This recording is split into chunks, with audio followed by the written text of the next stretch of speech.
everybody. Thanks for joining me today. I am wondering if many of you, like many questions that I keep getting on my various platforms about writing your own story, is something that you're thinking about, and if it's a good idea or not. That's the question. And I'd like to go down that path with you about what that actually takes to tell your story, write your story, or get a screenplay together, and if it's the right thing for you. So, when I first started telling my story, it was a little bit on accident. Not that I didn't want to, tell people or close friends and family and hadn't talked about it. I had a little bit, but I never thought that I would be in this position having, two documentaries, a series, two books, and talking publicly about my story um, as really my life's work.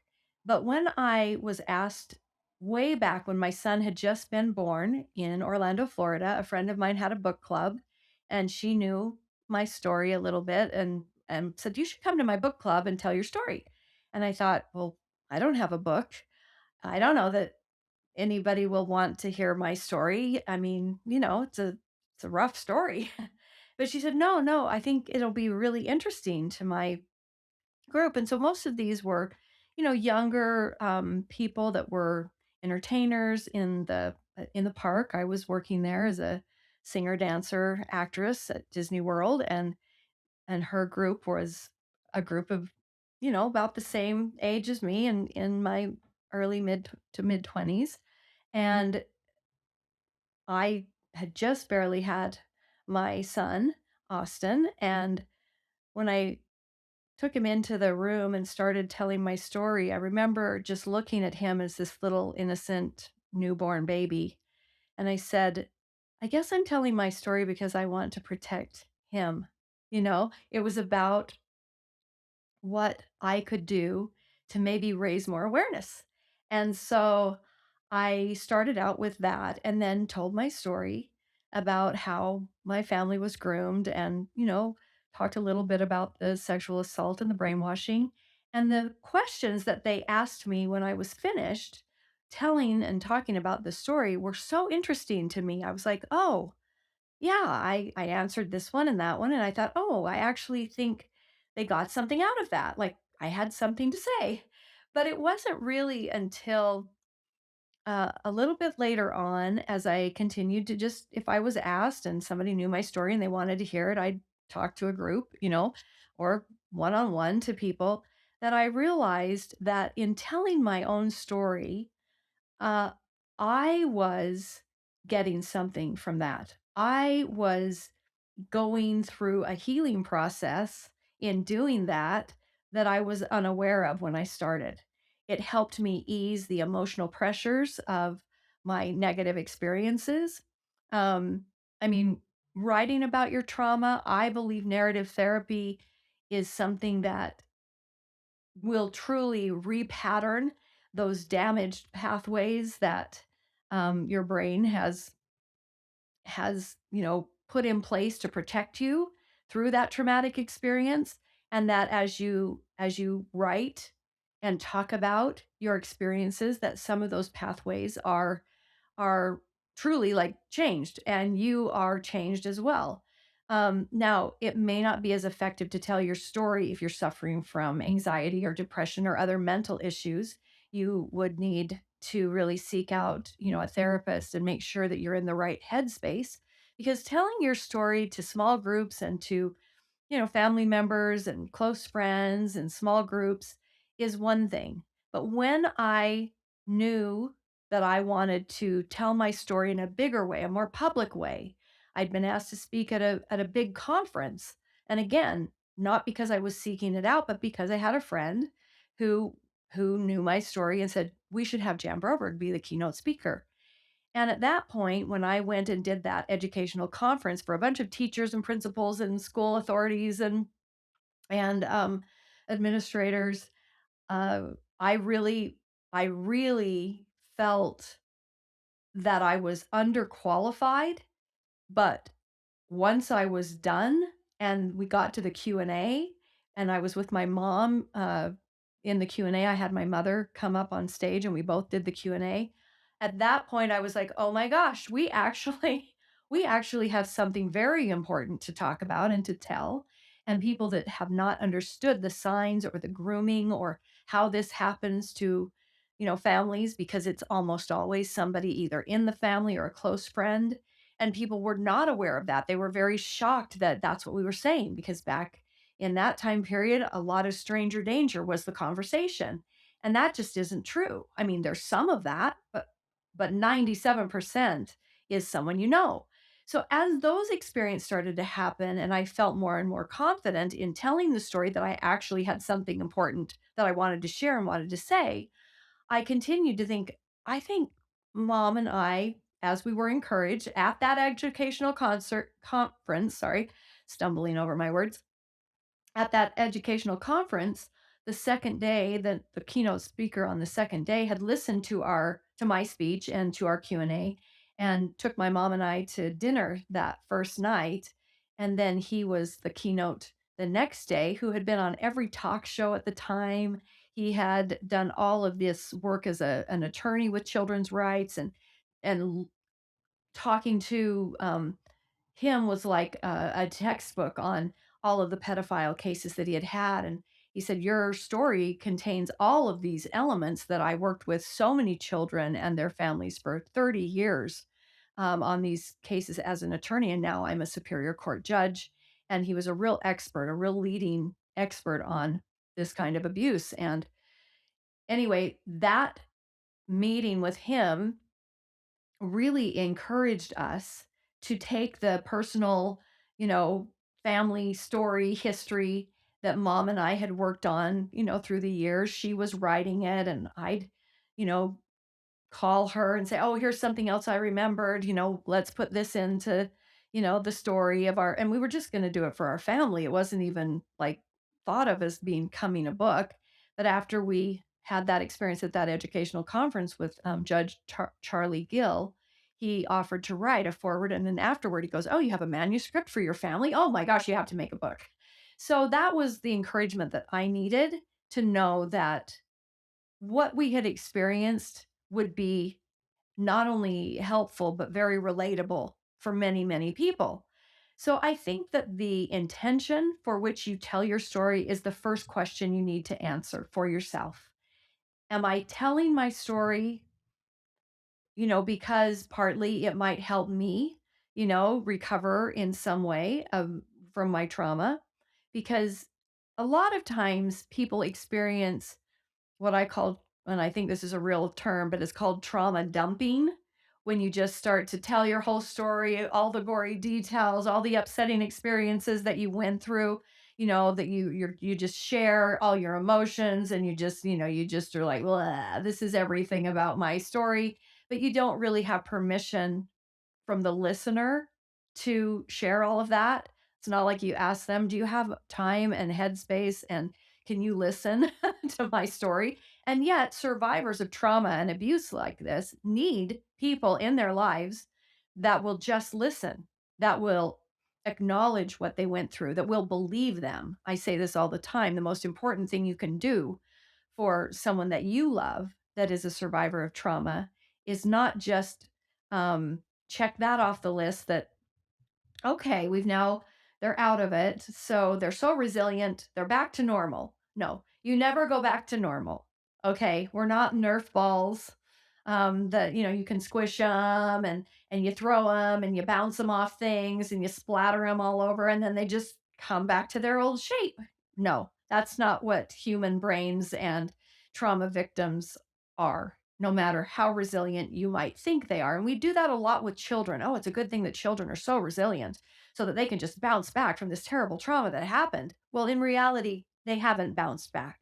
They may be hiding, they may be putting on a good show, but they're not actually bounced back to the old normal. There will have to become a new normal, and they will have work to do on creating that in their life.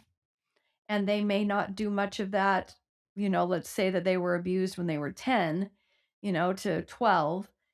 and they seem like they've bounced back to normal through high school, but in their early 20s, they'll start to have, you know, problems, or maybe in their teenage years. There's all those things that I think being aware of as a concerned, parent or sibling, friend, that they didn't just bounce back. And the effects of that trauma, the outcomes that they might be struggling with, may not be apparent and they may not show up for a number of years. So I think knowing that, where you're at, and if you're ready to really share your story in a more public way, like writing a book, or um, that you're not just out to trauma dump, that you have found some ways to, and some people to listen, to really go through your narrative and your story, and you are telling it because you want to help other people and because you know it will help yourself in healing. Those could both be good reasons to maybe take it to the next step, to start writing your narrative, to start writing your book or your story. Now, as far as how to write your story, I'm not a writer by profession. My mom is the one who wrote our books. I did a lot of interviewing with mom. I did a lot of, adding to and editing and remembering and adding to our story to make it even, more understandable or more truthful, because I think mom felt a lot of guilt. And so she wrote from that point of view. And I'm like, Mom, you can't write this as if you're this guilty person that knew something you didn't know. So you need to stop feeling that way and just tell the story. So I did things like that in especially our second book. And we added a lot to the story to make sure that you got the whole story. And that was a process. But what I didn't expect, and what you need to know, is that not everybody is going to be supportive. Not everybody is going to believe your story. And so, if you've had enough people in your life, or you've joined an online community like my Thrivivors group, where you tell your story and you're always believed and you're not interrupted and nobody's trying to fix you, we just listen and acknowledge and applaud you for your courage. If you've had those experiences enough to feel confident that you can handle it when somebody doesn't believe you, when somebody is mean, when they troll and they say terrible things about your parents or your whoever that is a part of your story, when half your family is furious that you told the story because you didn't either tell it right or they don't believe you. And now, grandpa, this wonderful person, has been cast in this terrible, untrue lie, all those kinds of things. If you're ready to handle that, I think that's one of the things people do not know is going to happen. You know it's true, but you don't necessarily have the knowledge of how many people who will think they know more than you, that it could never happen to them, they're smarter than you, and aren't you stupid. I wasn't ready for that, and it was hard. It was very hard, and I think you have to ask yourself, am I ready for that? And do I have the right people in place so that I can maneuver through that? Like, do I have my therapist? Do I have my coach? Do I have the support of the people closest to me? So that was the next step for me before we ever, published our story, is going to, my sisters, my dad, who had just wanted to kind of forget about it. He was uncomfortable with it. And yet, when it came to this point in our lives, which was, later on, we're all adults and having our adult life experiences, they all agreed. They were ready that we can do this. We can tell this story. And as hard as it might be, and as many people as may or may not believe us, we'll be okay. And so that was, we thought we would be okay. And we are okay. But it was not nearly as, we didn't know. We didn't know. We just didn't know, especially when the documentary came out. Being the subject of the documentary, knowing that every single person that was in the family, we were all interviewed separately. We were not in the same room with each other. We had no idea what the other person said or talked about. And of course, we didn't have control over what was put in and what was left out. That was a really important documentary because it resonated because we were all so honest and truthful, and it also created huge, hate campaigns against my mother and my father, and basically, it hurt me terribly as it did many of my extended family members and my sisters and our dearest friends because we know our parents. And we know what good people they are and how much they tried and how they made mistakes, but that they didn't do any of it knowingly. They didn't know. And so that was very difficult and not something that we expected. I mean, we knew we would have some blowback, but we didn't know how much. And only half of the story got told. It was told really in a dramatic way. It was so well done, the documentary, but it also didn't finish the story. And so for me, at that time, I thought this was an ending, but in reality, after it came out and I realized how many more people didn't understand that, oh, entire families are groomed, not just the child or the teenager that's going to be raped by their best friend. No, people didn't know that. And so for me, it was like, oh, well, we have to tell the story some more again, because what I wanted was for people to not only relate to the story, which hundreds of thousands of people did relate. They had had an experience. They saw themselves in that documentary, Abducted in Plain Sight. But there were thousands of others that didn't get it. Either they had never experienced any kind of abuse, sexual assault, trauma, um, and they didn't know what grooming really meant or how it was done, how master manipulators worked. And so it was a very interesting time to go through all of those various interviews on talk shows and all of that, which I could have never anticipated. I never thought that it would go viral. We had no money. We self-published the book on our own dime. We never made any money on the first book. We made no money on the documentary. Uh, you know, it it was all done because we wanted to educate other people, raise awareness, that was what our goal was. So that has to be at the core of you telling your story, and you have to be willing to do it for 30 years because that's how long it took. My son was born in 1989, and the documentary, we self-published a book in there that we used at conferences and pretty much gave them away. We sold a few, but we still have some of those. We didn't sell out. It wasn't like we sold a million copies of the book, it was a few thousand. And definitely wasn't a moneymaker, but we used them in order to help people, hear the whole story. If we were going to talk to people, we'd take them and make them available, either giving them away or asking for a donation or whatever, because we wanted people to learn something about how to protect their own children or how to heal themselves because so many had been through this kind of trauma, which was also eye opening. How many people had been through a similar experience? And I got thousands of messages about that very thing after the documentary went viral, which again, never was that expected. So you can't plan on that. If you're telling your story because you think you're going to sell a million copies or you're going to have a documentary go viral and everybody watching it, and you're going to be on, talk shows and interviews, which none of those pay, by the way.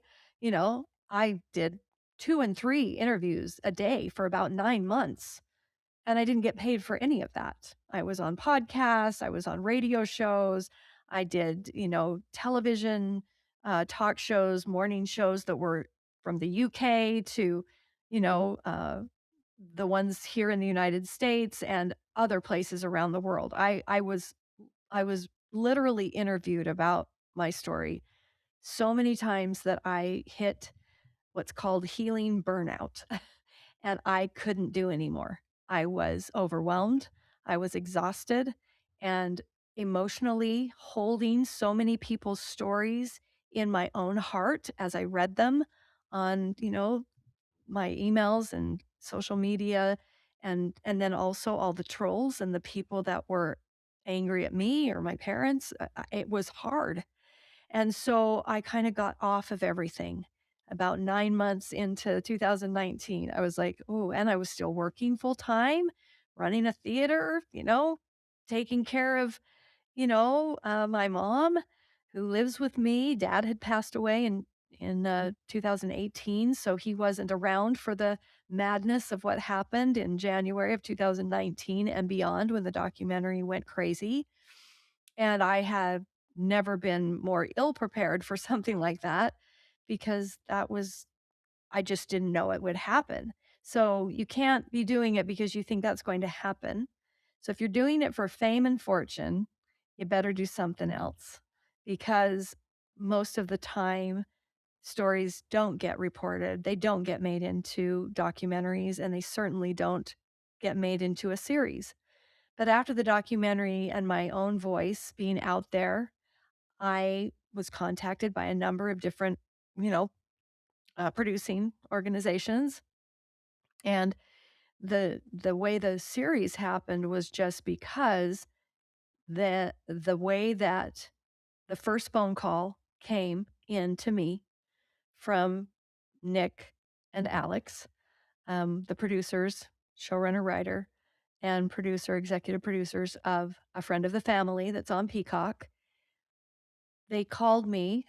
My phone number was easily found and just told me who they were and what they had done. They had just produced The Act, and it was in up for some Emmy awards, and I hadn't seen it and said, "Well, maybe you could watch it. We just wanna know how you're doing. How is your family doing?" And that impressed me or made me feel so comfortable that they seemed to actually care about what we were going through. It was wonderful to get the message out and to tell the story over and over and over and over again, but it was also hard, and it was also painful at times because of the way people, you know, understood it or took it or I guess some people just nothing's ever happened to them, so they couldn't relate, and, they thought they knew everything, and this could never happen to me, and your parents are terrible. So I got to say some of those things to them, and then as that relationship and other relationships were developing and we're trying to figure out the right way to go, COVID happened in 2020, and, I hadn't made any decisions, and there was no deal, and there was nothing, and I thought, "Oh, I think I missed my opportunity." But then they called again, and pretty soon we talked some more, and I started to feel really like, I think these are the right people to tell this part of my story.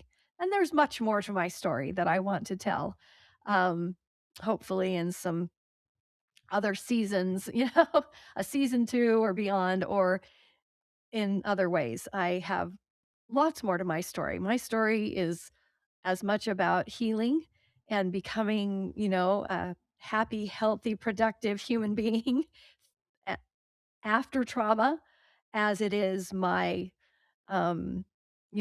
my trauma and drama itself. And that is part of, life continued. I had many other challenges, and all of them, were in, the backdrop of the other challenges in life had to deal with the trauma. And, so I have more to tell in my story. There will be more, and it will be told as I go do speaking engagements, and I talk about resilience and hope and healing and how you do it, and that it's actual work. It's not free, like, "Oh, I want it, so now I have it." It's like going to the gym, you gotta pick up the weight. You can't just walk in the door, stand there, and look at everybody else and think you're gonna build muscle. You're not. So it is about doing. And, that again, I never knew that that would happen. I'm so grateful that it did because it helped tell the rest of the story and it helped tell it in that kind of way that is so immersive because it was a scripted series with wonderful actors, wonderful writers, wonderful producers and costumers and set designers and location scouts and just people that actually cared about telling the story so completely and correctly so that it was true. Because even though some events are combined or some characters are combined, what's there is definitely based on the truth, and it has my stamp of approval, which I think is a big deal because I got to be a part of that. I got to be a producer and create. And so yes, there was money that I was paid for my story rights and to consult, and it was great for that year, for the couple of years of pre-production or that year of that, and then of filming and getting it out there, but it wasn't life-changing money. So, if people think, "Oh, she's rolling in the dough, she's used her story to get rich," they just don't know what the hell they're talking about. So, I wish I was rich. I think I should be rich. I think I should have all kinds of people throwing money at my foundation and people coming to my community and buying the book because I think it's helping people. And I think that I'm moving the needle by telling my story and telling other people's stories. So I have no problem with being rich. It just hasn't happened yet. And I didn't tell my story because I thought it would make me rich. I told my story because I thought I had something important to say. And I did it for 30 years.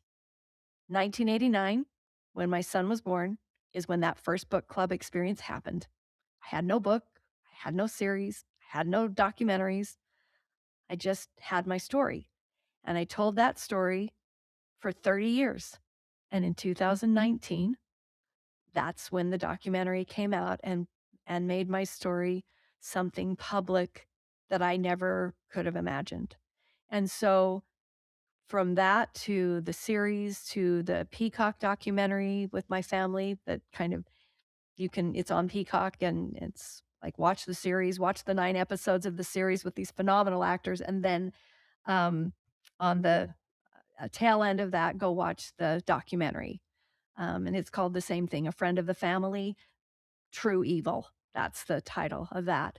And you'll get a sense of who my family and who we are today, and how this story has shaped our lives, and how it has made huge impacts on us and what we're trying to do with it, in our own corner of the world to hopefully lessen the number of children that are abused and the number of people who don't see it and the number of people who are willing to open their mouths and tell their own story and get on their own healing path sooner and faster than I did.